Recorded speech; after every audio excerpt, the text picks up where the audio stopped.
ఇప్పుడు మాల్ చూపించావు కదా నాకు. మాల్లో ఎవరున్నారు? జనమా? ఎంతమంది ఉన్నారు? ఎంతమంది అంటే ఎక్కువ మంది ఉన్నారా? ఇప్పుడు ఇలా మాల్కి వెళ్తే ఏమొస్తుందమ్మా?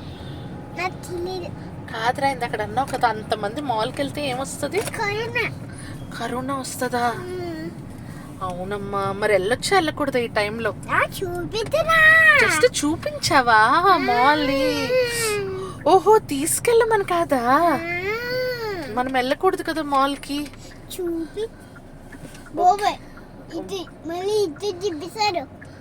తిప్పేశారు. పార్క్కి ఆటికి వెళ్ళొచ్చా? సాటర్డే సండే జనం ఉన్నప్పుడు, క్రౌడ్ ఉన్నప్పుడు వెళ్ళొచ్చా? మామూలుగా తిప్పారు. వెళ్ళొచ్చా వెళ్ళకూడదా? ఏయ్, మాల్ కాటికి పార్క్ కాటికి వెళ్ళొచ్చా జనం ఉన్నప్పుడు? ఏమొస్తుంది?